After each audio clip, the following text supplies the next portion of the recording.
Nós muitas vezes nos esquecemos de fazer análises sobre o Evangelho, mas quando analisamos detidamente as palavras de Jesus e as parábolas que ele nos deixou, vamos verificar que elas podem, todas elas, se aplicar às nossas vidas e aos nossos problemas existenciais. Essa parábola da casa edificada sobre a rocha, seria bom se nós pudéssemos projetar, mas eu não trouxe um pendrive, aliás, está lá no carro. De repente, no computador não tem essa parábola. Às vezes não tem. Aí podemos projetar, porque talvez não sejam muitos os pauzinhos. Mas nós vamos passar a analisar essa parábola da casa edificada sobre a rocha. O que é que nos diz Jesus? Me permitam que eu leia o que diz a parábola. Todo aquele, pois, que escuta estas minhas palavras e as pratica, Jesus está falando de todas as palavras dele, assemelhar-ei ao homem prudente que edificou a sua casa sobre a rocha. E desceu a chuva, e correram rios, e assopraram ventos, e combateram aquela casa, e não caiu, porque estava edificada sobre a rocha. E aquele que ouve estas minhas palavras e as não cumpre, compará-lo-ei ao homem insensato, que edificou a sua casa sobre a areia. E desceu a chuva, e correram rios, e assopraram ventos, e combateram aquela casa. E caiu, e foi grande a sua queda. Essa parábola está em Mateus, no capítulo 7, versículos 24 a 25. E a nossa proposta hoje aqui é fazer uma análise minuciosa do que foi que Jesus quis dizer com essa parábola da casa edificada sobre a rocha. Comecemos, pois. Quando nós vamos construir uma casa, devem existir aqui pessoas que trabalham na construção civil, que são serventes de pedreiros, engenheiros, pessoas que lidam com a construção civil, ou até pessoas que até não lidam diretamente com a obra, mas já fizeram um puxadinho em suas casas, quiseram fazer uma determinada ampliação aqui na casa espírita, ou seja, pessoas que já construíram. Nós vamos verificar que os construtores devem ter especial atenção a determinados detalhes, porque uma obra, ela deve se iniciar antes de se colocar o primeiro tijolo. Nós devemos chamar uma pessoa, primeiro para fazer a medição no terreno, para verificar o declive do terreno, para que uma planta possa ser feita que se ajuste àquelas condições. Uma outra coisa muito importante na construção civil é a sondagem do terreno. É necessário verificar a qualidade do terreno, se é um terreno movediço, se é um terreno firme, se é um terreno que tem muita água. A construção pode ser problemática se tiver uma água próxima à superfície do terreno. Então, todos esses cuidados especiais nós devemos ter quando vamos providenciar uma determinada construção. E aí Jesus compara a construção de uma casa sobre a areia. Imagina, a areia deve ser muito difícil de construir, porque a areia, o próprio vento leva a areia. Como é que vai construir uma casa ali? E uma casa construída sobre a rocha, ou seja, sobre um terreno firme. Ele fez essa distinção. E aí continuemos a parábola. Todo aquele, pois, que escuta estas minhas palavras e as pratica, assemelhá-lo-ei ao homem prudente, que edificou a sua casa sobre a rocha. O que seria a casa? Porque Jesus não estava falando de uma casa de pedra, de uma casa de tijolos. Ele estava se referindo a uma outra coisa. Aliás, isso é muito comum em Jesus. Geralmente ele emprega determinadas palavras, mas para dizer uma outra coisa. Então, quando ele diz casa, na verdade não é a casa de pedra, não é a casa de tijolos. Ele está comparando a casa à nossa vida. Porque a nossa vida é uma construção. Se nós pensarmos bem, desde o instante em que nascemos até o instante em que deixamos a terra, nós estamos fazendo construções. Nós vamos estudar como é uma construção, desde o primário, passando para o nível médio. A pessoa está em permanente construção. Construção dos seus conhecimentos. Os pais participam da construção também, fornecendo aos filhos subsídios para que possam se tornar pessoas de bem. Então o pai vai ensinar, faça isso. Você não pode fazer isso, meu filho. Vamos dar aos filhos, desde a mais tenra idade, a boa educação. É uma forma de construção. Como é que nós construímos homens de bem? Dando informações propícias para que possamos ter no futuro adultos que sejam praticantes do bem, que sejam praticantes da caridade, que sejam pessoas honestas, respeitosas. Assim nós iremos construir um homem de bem. Então reparem como a construção de um determinado indivíduo é sim uma construção. E por isso é acertada a comparação quando Jesus compara a formação do homem, a nossa formação, com a construção de uma casa.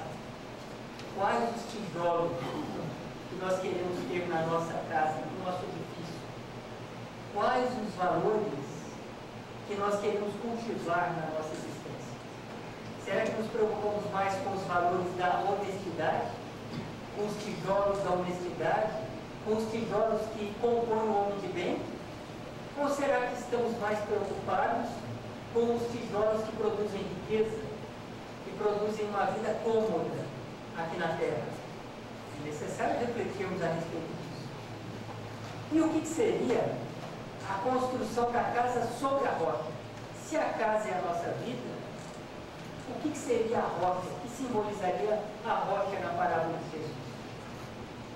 Me ajude? O que seria então a construção sobre a areia? A construção sobre a rocha tem a ver com a formação da nossa vida em cima de bases verdadeiras. Porque se nós construímos a nossa casa sobre a areia, o que acontece? Diz a parábola: o vento leva tudo. Uma simples enchente é capaz de destruir tudo. Ou seja, é a construção sobre a mentira. Existem muitas pessoas aqui na Terra que constroem a sua vida sobre a mentira. Uma vida sobre a mentira, o que seria? Quantas pessoas às vezes se enriquecem, conseguem muito dinheiro, conseguem conquistar uma posição cômoda, uma posição de muito conforto aqui na Terra. Mas quando analisamos bem, verificamos que aquela construção está edificada sobre a mentira. Porque se formos analisar a construção daquele patrimônio financeiro, vamos verificar que muitas vezes foi conquistado às custas da desonestidade. A pessoa precisou ludibriar os outros para ter uma posição financeira razoável. Mas pergunta, é bom que seja assim? Não é bom. É uma construção sobre a areia. Porque no dia em que nos descobrem, no dia em que as falcatruas são descobertas, o que acontece com a casa? Vai só desmoronando. Quantas pessoas acompanhamos nos telejornais que conseguem até uma posição cômoda, mas no dia em que o golpe é descoberto, a casa desmorona e a pessoa acaba perdendo tudo aquilo que ela conquistou. Então não adianta um patrimônio conquistado em cima da fraude. Por vezes, que faz parte também da nossa casa, é o nosso patrimônio afetivo, a família que nós construímos. Isso tudo é muito importante, faz parte da nossa construção. Mas quantas pessoas às vezes não se preocupam em enganar o próximo, em muitas vezes destruir uma união que é sólida, para que possa ser recompensado no seu anseio de vitória, no seu anseio de satisfação daquele sentimento que precisa de um complemento. pergunto: quando nós não nos envergonhamos em destruir uma relação para construir a nossa família, nós estamos construindo a nossa casa sobre a rocha ou sobre a areia? Sobre a areia? De longe de mim querer julgar qualquer pessoa. Porque estou aqui a tratar de problemas humanos que pertencem, se não a nós em particular, pertencem muitas vezes a pessoas que são ligadas a nós. São problemas da nossa sociedade, mas situações que muitas vezes causam problemas no futuro. Eu conheço uma pessoa, com ela isso aconteceu. Inclusive é uma pessoa honrada, uma pessoa de bem, mas que ao construir a sua união, através do casamento, acabou forçando o rompimento de um relacionamento anterior, que o seu atual marido possuía com uma outra mulher. De novo, repito, não estou aqui para fazer julgamento de quem quer que seja, até porque essa pessoa é uma amiga que eu prezo muito. E ela se uniu a essa pessoa em segundas núpcias, mas era uma pessoa cuja situação não estava preparada para um rompimento. Foi algo forçado. E ela, inclusive, provocou o rompimento para que pudesse se unir àquele homem que era o alvo de toda a sua atenção. E o que aconteceu algum tempo depois? Hoje ela tem ao seu lado o objeto do seu afeto. Conseguiu se casar com um homem que ela amava ou julgava amar. Mas apesar disso, ela se vê muitas vezes em meio a graves problemas. Porque quando é data de Natal e que a família se reúne e que ela vai para a casa da sogra, normalmente estão ali os filhos do primeiro casamento. E eles não aceitam. E ela tem dificuldade de convivência. E muitas vezes, inclusive, a antiga mulher é convidada para estar ali também na festa de Natal. E ela de maneira alguma aceita. E os filhos foram crescendo e o pai tem que pagar pensão alimentícia. Fizeram mestrado, doutorado, e o pai sempre ali colaborando. E aquilo para ela é um motivo de grande sofrimento, de grande pesar. Na verdade, ela não estava preparada para aquela situação, para se consorciar com um homem em segundas núpcias. E aquilo para ela é um grande desafio. Por vezes ela quer o rompimento. Na verdade, ela julgava que ao destruir a primeira relação, ela teria uma felicidade que jamais se acabaria. Mas o que ela encontrou, na verdade, foi uma realização afetiva, que conseguiu se unir ao homem com quem ela queria. Mas não é uma relação isenta de problemas. Ela tem muitos problemas de convivência em razão dessa situação. Então nós devemos ser muito cautelosos, muito zelosos com as questões afetivas que dizem respeito aos rompimentos de uma relação familiar. Porque muitas vezes, seja quando nós nos unimos a uma pessoa que já foi casada, seja quando nós rompemos um primeiro casamento para nos unirmos a um segundo, nós podemos ter problemas com relação a isso. Porque pode ser que ao deixarmos o primeiro casamento para nos unirmos a um segundo, nós tenhamos problemas de consciência. Então, mais uma vez, repito, por favor, está até filmando. Eu nem sabia que iam filmar. Olha só, é uma situação que faz parte dos dramas humanos. E eu sei que aqui tem muitas pessoas separadas. Isso é natural que aconteça. Mas quando nós rompemos um primeiro casamento para unirmos a um segundo, nós devemos estar preparados para as situações que vamos encontrar. Senão pode ser que estejamos a nos unir pela segunda vez, esperando encontrar uma felicidade imorredora, e na verdade o que encontraremos serão problemas de consciência ou problemas afetivos, às vezes muito mais graves do que tínhamos no primeiro casamento. Então analisem até com certo rigor, passem na peneira aquilo que estou dizendo, mas façam uma análise cuidadosa disso, porque isso é importante para descobrirmos se nas relações afetivas estamos construindo a nossa casa sobre a rocha ou sobre a areia. Porque essa construção a que Jesus se refere tem a ver com tudo na nossa vida. É necessário que nós analisemos os alicerces das nossas construções diárias. Quando o construtor vai erguer uma casa, ele verifica os alicerces, as bases. Toda a construção deve se iniciar na base. Tem que ter base.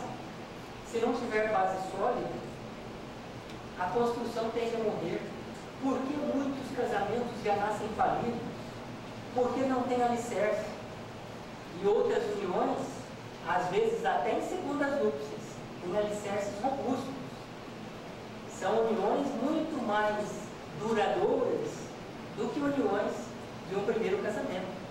Mas tudo na nossa existência tem que ter base, tudo tem que ter alicerce. E o alicerce ele tem a ver com o quê? Primeira coisa, o que seria um alicerce? O alicerce tem a ver com conhecimento. Porque para construir uma casa sólida, uma casa que seja forte, nós devemos ter conhecimento de tudo. Nós devemos ter um domínio das situações. Já disse aqui, domínio do terreno, domínio do lugar onde estamos construindo. Tem que ter domínio. Isso tem a ver com conhecimento. Aonde que nós estamos entrando. Mas normalmente isso se aplica às relações afetivas. Depois que nós nos unimos, aí nós vamos ver onde é que fomos amarrar o nosso bode. Não é assim que dizem as pessoas? Deveríamos ter o conhecimento antes, para não nos surpreendermos depois. Então a alicerce tem a ver com isso. Conhecimento. Eu sei muito bem o que eu estou fazendo. Eu sei muito bem aonde estou entrando. Com relação à própria vida, com relação às nossas construções, as mais diversas, seja no campo profissional, seja no campo afetivo, seja no campo das relações interpessoais. Porque às vezes temos problemas com as construções no campo da amizade, não temos? Quantos problemas de relacionamento no dia a dia, na nossa profissão, no ambiente familiar? Por que existem esses problemas? Por falta de um outro conhecimento. Sabe qual que é esse conhecimento? O autoconhecimento. Nós muitas vezes na nossa existência temos grandes problemas de relacionamento por falta de autoconhecimento. No dia em que nós nos conhecermos, nós teremos maior facilidade para compreendermos as demais pessoas e teremos uma maior aceitação a respeito da vida, a respeito de nós mesmos e a respeito do outro. Por isso que é importante o autoconhecimento. Nós devemos saber quem nós somos, quais as nossas deficiências, quais as mazelas que carregamos, que precisam ser consertadas. Não foi à toa que o maior filósofo que já habitou a Terra, maior filósofo, porque Jesus não era filósofo, mas Sócrates pode ser considerado o maior filósofo que já habitou a Terra. Ele dizia constantemente uma frase que estava escrita no chamado Oráculo de Delfos: conhece-te a ti mesmo. E Santo Agostinho, na questão 919, item A do Livro dos Espíritos, nos diz que deveríamos todos os dias passar em revista todos os nossos atos. O que é que nós fizemos nesse dia? Será que nós temos alguma situação íntima pela qual devemos nos censurar? Às vezes, quando nós vamos nos deitar e colocamos a nossa cabeça no travesseiro, nós verificamos alguma situação do nosso dia que ficou pendente. Acontece com vocês? Pelo menos acontece comigo. Às vezes eu acho que vou dormir muito bem e quando eu coloco a minha cabeça no travesseiro, vem uma ideia assim na cabeça. Oh meu Deus, mas que situação, por que eu fui lembrar disso só agora? E já aconteceu de inclusive não conseguir pegar no sono. Olha só a situação. É a consciência nos chamando à reparação.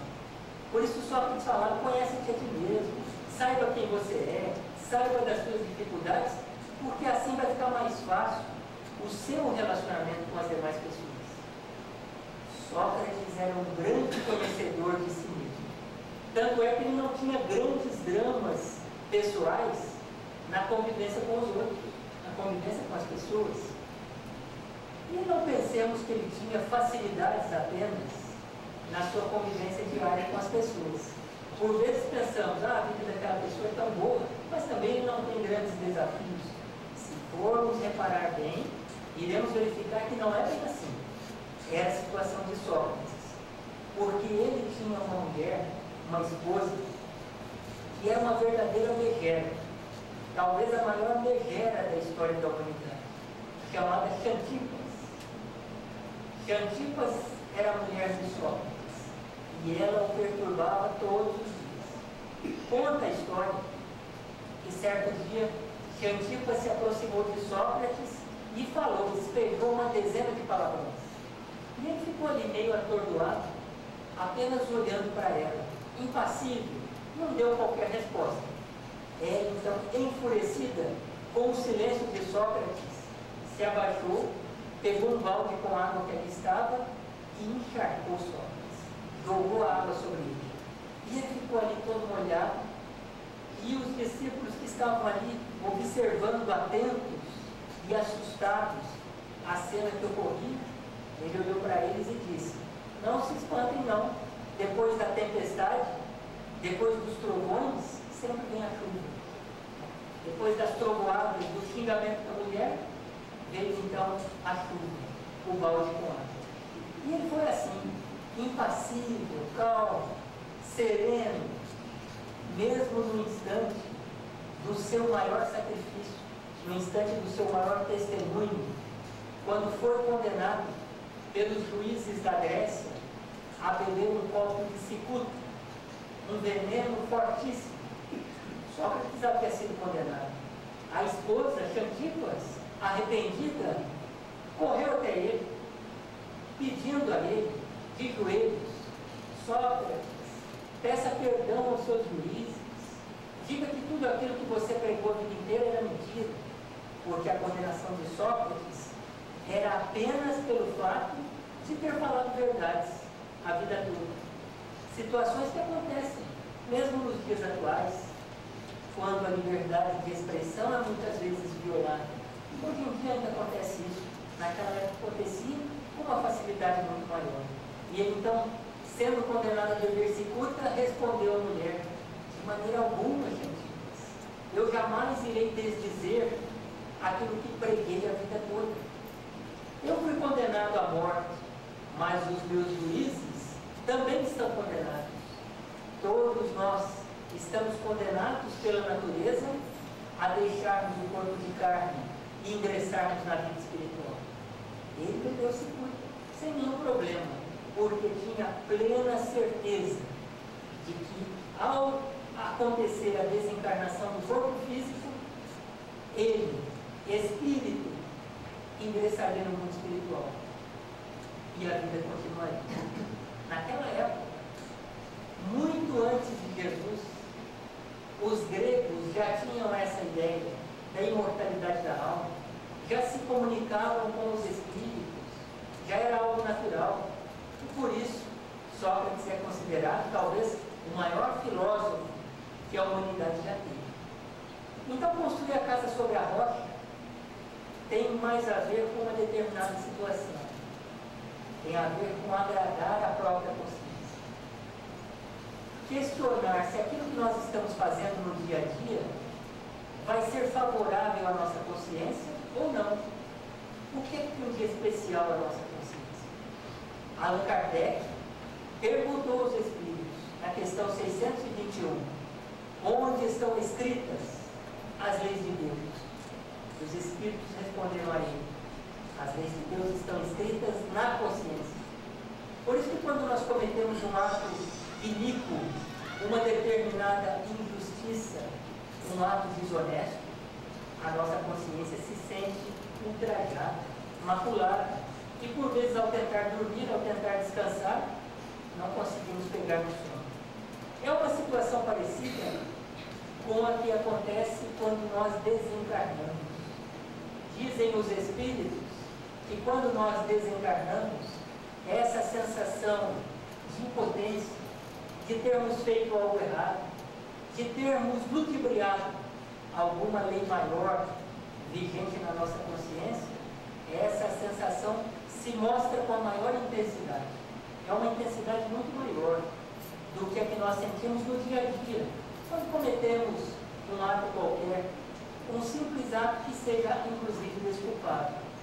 Mas quando nós desencarnamos com a consciência iluminada, com a consciência do dever cumprido, acreditando que os deveres que tínhamos para com a família, para com a profissão, para com os amigos, para com os parentes, foram todos cumpridos, nós nos sentimos muito bem.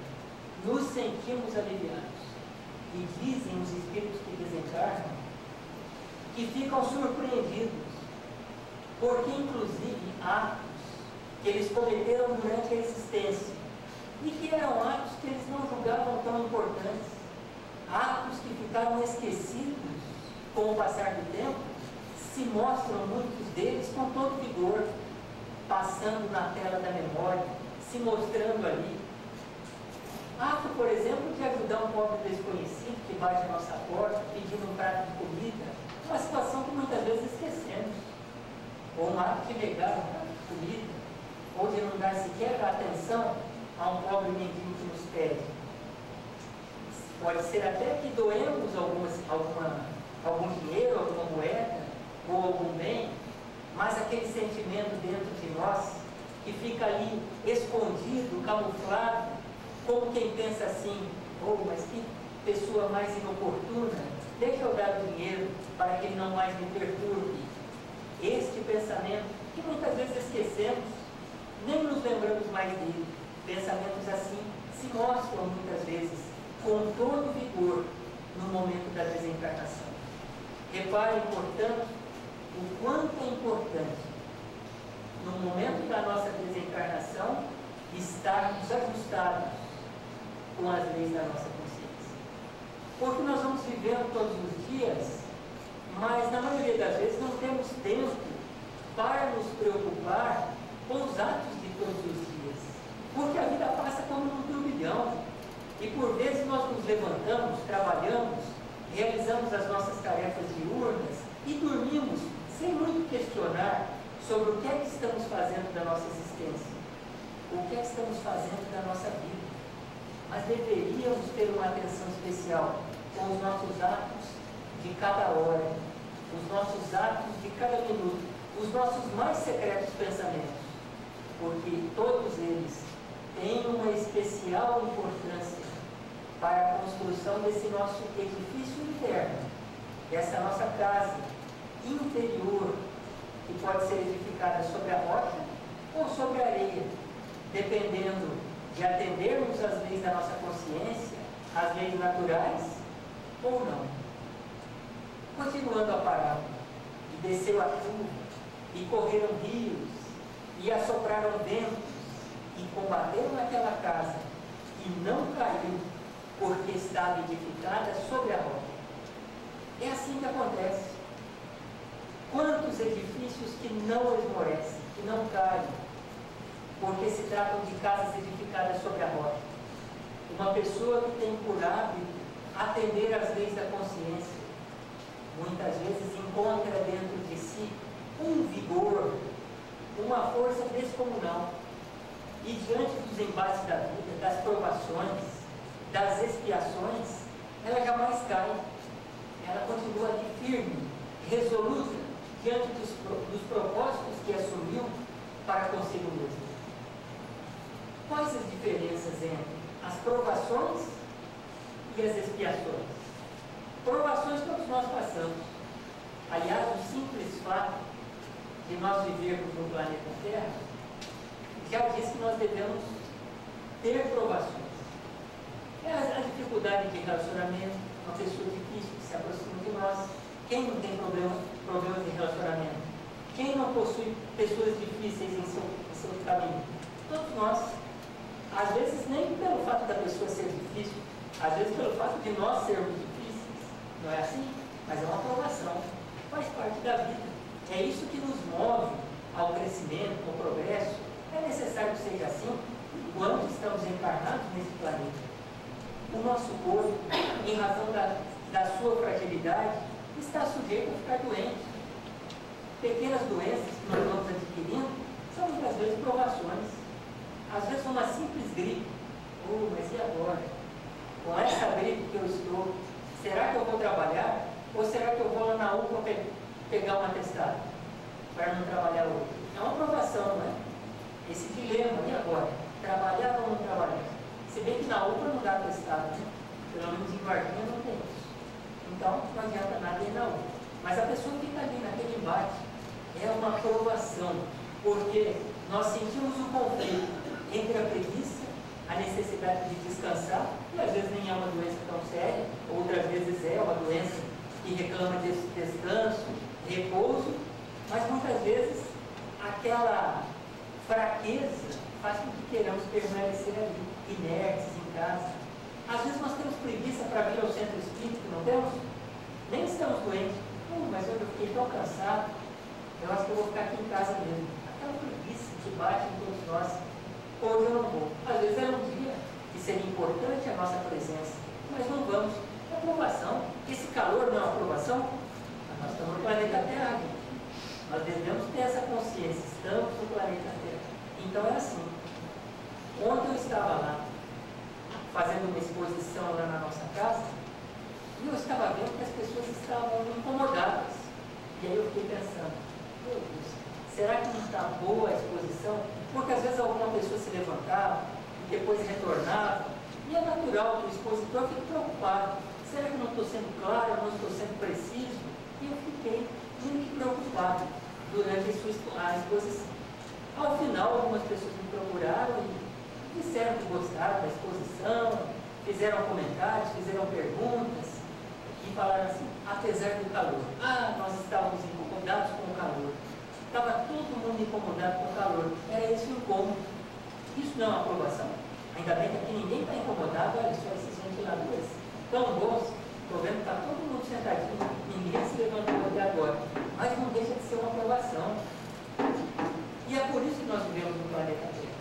Porque por vezes, diante de um compromisso com a casa espírita, sábado, 4 horas da tarde, com o maior calor, e nós recebemos um convite a ir para o clube, nós ficamos ali naquele embate. Agora, é o clube ou a casa espírita? É uma situação em que nós teremos que pensar, e agora? O que eu vou resolver na minha vida? Vou atender ao compromisso que eu assumi anteriormente, ou vou atender a minha necessidade de relaxar, de ir para a piscina, o que é muito bom também, mas que tem a sua hora longe do horário do compromisso. Isso faz parte da vida. São provações. Todos nós passamos por momentos assim. Agora, a provação é diferente da expiação. Expiação significa o prefixo significa extrair. E o termo pia, de expiação, o pia significa pureza. Expiação significa extrair da pureza. É isso que a vida faz conosco muitas vezes. Quando quer extrair a nossa pureza. Normalmente nós expiamos no passado alguma coisa que nós fizemos inadequada. Quantas pessoas às vezes estão padecendo e dizem assim, mas será que eu joguei pedra na cruz? O que será que eu fiz para merecer isso? Às vezes é apenas exagero da pessoa. Mas muitas vezes se trata de uma expiação. Alguma coisa feita no passado que a pessoa vem para expiar. Um exemplo de expiação que nós encontramos na literatura espírita tem a ver com a vinda para o planeta Terra de espíritos que vieram da constelação do Cocheiro, lá do sistema de Capela. Já ouviram falar da vinda dos capelinos para a Terra? Que se deu num momento muito especial da história da humanidade. Quando nós vamos verificar o período em que se deu a vinda dos capelinos, vamos perceber que a Terra deu um salto evolutivo. E depois retornou a uma estaca inferior. Os capelinos quem foram? Exemplo, os egípcios, que construíram as exuberantes pirâmides, que até hoje nós não sabemos como conseguiram fazer naquela época tão recuada. Dentro, no interior das pirâmides, existe um magnetismo tão forte que os próprios aviões que sobrevoam as pirâmides, isso faz parte da tradição da aviação humana, quando os aviões sobrevoam as pirâmides, a bússola fica ali a girar enlouquecida, tamanho magnetismo ali dentro existente. Os egípcios criaram também o número pi, 3,1415, que permite o cálculo do diâmetro da circunferência. Eles tinham uma técnica de embalsamar os cadáveres, que é uma técnica que até hoje nós desconhecemos. Nós não sabemos como aqueles cadáveres ficaram tanto tempo conservados. Foram ali verificar o que tinha no interior daqueles cadáveres, verificaram que havia própolis e outras substâncias, mas até hoje a nossa ciência não domina a técnica dos egípcios. Era um povo especial, um povo que acreditava inclusive na reencarnação. Por isso que eles preparavam as múmias, que eles faziam questão de ficar ali com o corpo conservado, porque acreditavam piamente que iriam voltar a viver. Mas na verdade essa ideia que os egípcios traziam consigo tinha a ver com o que eles trouxeram do planeta em que eles haviam estado, porque não eram espíritos originários aqui da Terra, haviam vindo de um mundo muito mais avançado que a Terra, um mundo que já estava num estado melhor, mas um mundo que atravessava um período de transição mais ou menos parecido com o nosso. Hoje nós temos aqui na Terra pessoas que querem ajudar o próximo, pessoas que fazem campanha disso, campanha daquilo, que às vezes têm muito egoísmo no coração, mas querem romper esse egoísmo que as prende, querem ajudar o próximo de todas as formas, querem ter preocupação com o próximo, mesmo que de uma maneira forçada, de uma maneira autoimposta, pessoas que querem praticar o bem. Mas nós temos aqui na Terra, convivendo com pessoas assim, outras criaturas que não têm esses valores de bondade, valores de solidariedade, pessoas que querem continuar assaltando, estuprando, furtando, causando dano ao patrimônio público, pessoas que querem estar comprometidas com a lei humana e com a lei divina. É natural que chegue um momento em que espíritos que não estão ajustados ao novo patamar da Terra terão de migrar para mundos inferiores. E dizem os espíritos, atualmente, através das mensagens que estão escrevendo, que este momento da separação do joio e do trigo, que tem a ver com uma passagem de Jesus, separação do joio e do trigo, olha lá. Como é que é a passagem? Não sei se alguém vai tratar desse tema essa semana, vai? Jesus coloca, não? Então podemos colocar aqui. Jesus coloca, olha, o joio e o trigo, é necessário que ambos cresçam juntos até o momento da colheita. Quando for ocorrer a colheita, aí sim é necessário separar o joio, que é aquele que não serve, do bom trigo. O bom trigo fica daqui e o joio que não serve vai para lá para ser queimado, para ser atado em molhos, para que seja colocado fogo naquele joio, que é a parte ruim da planta. Essa é a separação do joio do trigo que Jesus coloca. É o estágio que nós estamos vivendo atualmente na nossa humanidade. A separação daqueles que podem permanecer aqui na Terra e aqueles que não podem. Aliás, dentro de cada um de nós, existe também muito joio e muito trigo. Essa passagem de Jesus também pode ser aplicada a nós individualmente. Porque, olha só, nós temos a capacidade da fala, não é assim? Nós, por vezes, falamos boas coisas, falamos palavras edificantes, palavras esclarecedoras, palavras que animam os outros. Mas, por vezes, fazemos uma fofoca. Ou será que só eu que faço fofoca? Às vezes, sem querer, escapa uma palavra e, quando vamos perceber, já fizemos a fofoca e que não devíamos ter feito aqui. Por que será que a vida permite que nós façamos isso? Falemos boas coisas e falemos coisas que não são tão boas. É o joio e o trigo crescendo juntos. Porque imagine se diante da primeira fofoca que eu fizesse, a vida cortasse a minha língua. Não vai falar mais nada. Só porque falou aquela pequena fofoca. Eu iria ficar impedido de falar, iria ficar impedido de exercitar a boa fala. Então, por isso, a vida nos dá tempo, nos dá chance. Vai nos dando a fala, vai falando o que você quer. Uma hora falou tanta besteira, fica bravo. Não foi suficiente, continua falando muita besteira, fica mudo. É a expiação, essa é a expiação. Foi o que aconteceu com os capelinos. Tiveram de vir para a terra como expiação, porque aqui na terra eles se sentiram muito mal. Imagina os egípcios, tinham corpos refinados, depois vieram reencarnar em corpos de verdadeiros macacos, corpos embrutecidos, não se sentiram bem. Viviam num mundo em que as construções eram modernas, suntuosas, vieram para cá para habitar casas de palha, não se sentiram bem. E por isso, intuitivamente, traziam consigo a ideia das pirâmides e todas aquelas ideias que ficaram imortalizadas através da história. Um outro povo também vindo de Capela, o povo grego. Nós citamos aqui Sócrates, talvez Sócrates fosse um capelino. Tanto é que até hoje não surgiu um filósofo no planeta Terra que fosse superior a Sócrates, que fosse superior a Platão, que fosse superior aos gregos. Um outro povo, também vindo de Capela, os hebreus, o povo eleito, Moisés, trazendo a sua legislação, aquela lei dura para disciplinar aquele povo rebelde, trouxe também consigo os 10 mandamentos. Não cometerás adultério, não cobiçarás a mulher do próximo, não furtarás, não matarás. Isso é a lei divina de Moisés, os 10 mandamentos. A outra lei é a lei humana.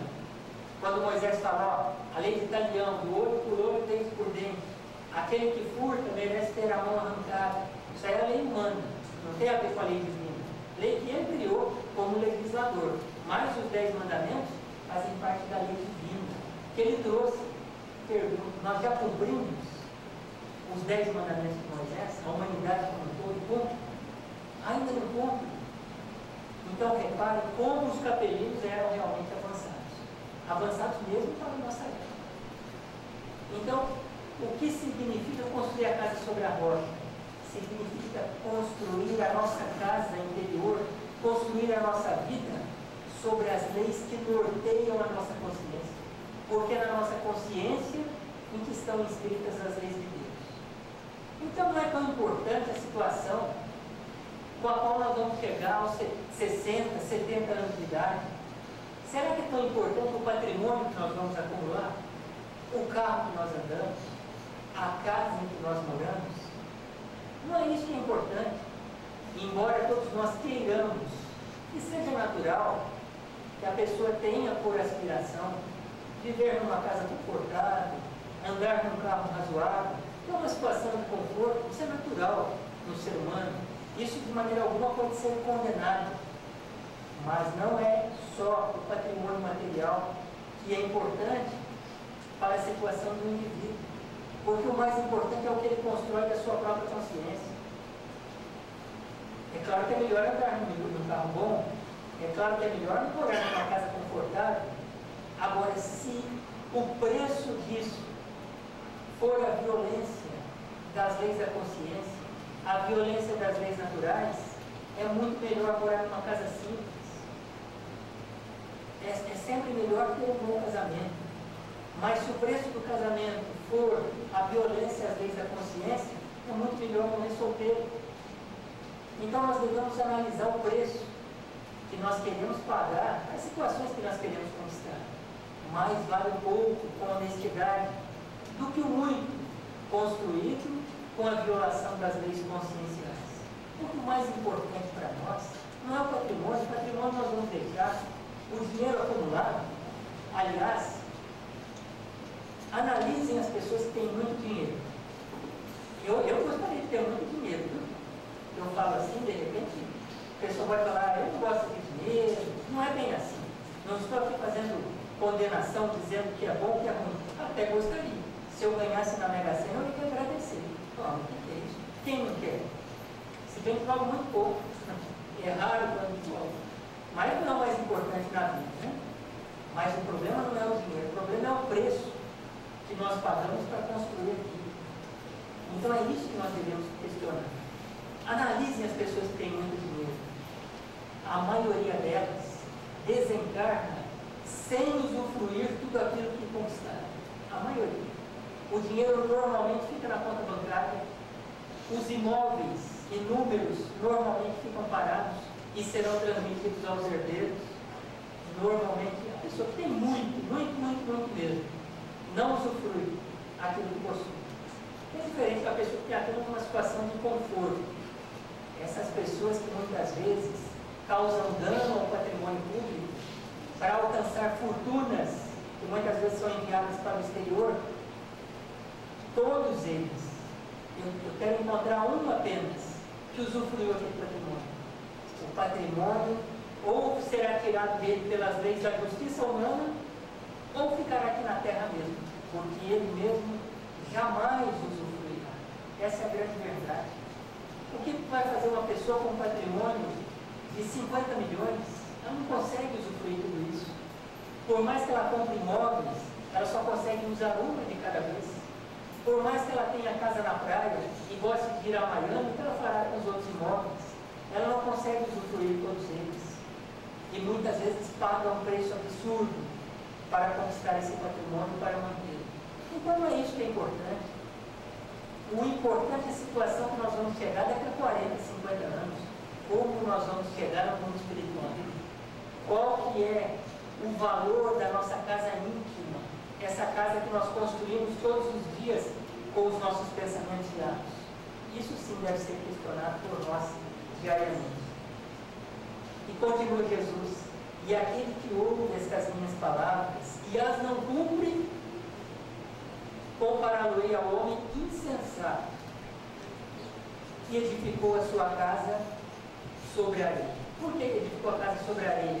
Porque chega uma hora, vem a tempestade, vem os ventos e levam tudo embora. A pessoa desencarna, ou vem a justiça humana e manda tudo embora. Então é o homem insensato. É a casa sobre a areia, não adianta nada. Não adianta construir casa sobre a areia, porque quando o que nós construímos é em cima da desonestidade, em cima da violação das leis conscienciais, o que significa que nós vamos perder tudo. É uma situação que nós não iremos manter. Conta, irmão, X, que determinado indivíduo era dono de um grande patrimônio. E apesar de ter um grande patrimônio, era um homem muito bom, um homem honesto, que queria ajudar o próximo. E ele se aproximou de um amigo, muito simples, que precisava de auxílio, e propôs a ele uma sociedade. Olha, eu tenho aquelas terras à beira de um determinado rio, no estado do Rio de Janeiro, e eu gostaria de fazer uma plantação ali de milho, só que eu não tenho tempo para cuidar. Você não poderia plantar nas minhas terras e dividir a produção comigo? Este que fez a proposta era o Claudinho, o outro era o José. O José aceitou muito bem. Vamos fazer a plantação. E o José fez a plantação, da qual o Claudinho era sócio, e ao final de cada mês iam ali fazer a colheita do milho e dividiam a produção. Com o passar do tempo, o José se aproximou do Claudinho e fez uma denúncia. Estavam furtando o milho. Ele se aproximou do Claudinho e disse: olha, Claudinho, meu amigo, está acontecendo algo muito chato, porque alguém está furtando o nosso milho. Tem alguém entrando lá na sua propriedade e furtando milho toda noite. Então a colheita não está tão boa, não está tão farta quanto antes. É um problema que nós vamos ter de cuidar. E o Claudinho falou: olha, tente ir na calada da noite, tentar surpreender quem está fazendo isso, mas não faça nada preocupado, apenas veja quem é e faça uma advertência. Jamais parta para a violência. E o José, depois de um tempo, chegou para o Claudinho e falou: olha, já fiz isso, continuam furtando o nosso milho, eu não consegui descobrir ainda quem é. O que será que está acontecendo? Será que é algum livro? Até que o Claudinho, querendo descobrir o que estava acontecendo, foi ele mesmo lá, na sua propriedade. Na calada da noite, ficou atrás de uma moita, esperando a presença de alguém.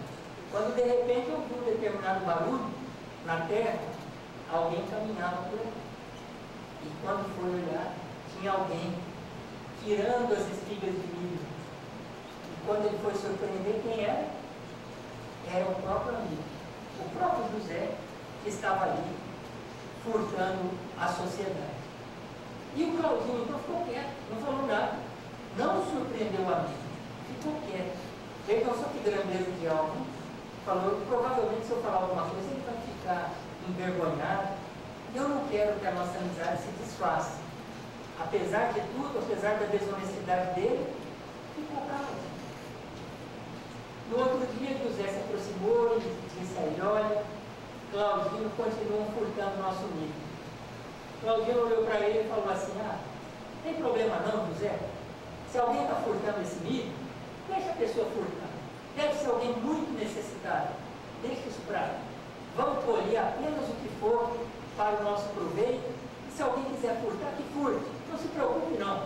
Deixa isso para lá. E quer saber de mais uma coisa? A produção do milho, a partir de agora, pode ficar toda para você. Eu não quero mais nada. Pode ficar tudo para você.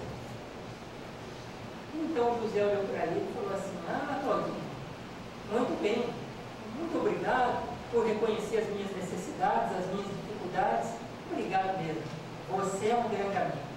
Mas olha, já que você está bem financeiramente, eu queria fazer a você uma outra proposta. Eu sei que você tem aquelas outras terras lá do outro lado. Queria propor a você uma nova sociedade. Queria plantar feijão lá naquelas outras terras. E aí o Claudinho olhou para ele e falou: olha, muito obrigado, mas sabe o que acontece? Nesse momento eu ando muito ocupado, com muita tribulação, muita coisa na cabeça. Não quero plantar mais nada não, José. Mas olha, se você está precisando de um sócio, pode contar com a ajuda de Deus. Ele é o nosso sócio em qualquer ocasião. E a conversa foi encerrada.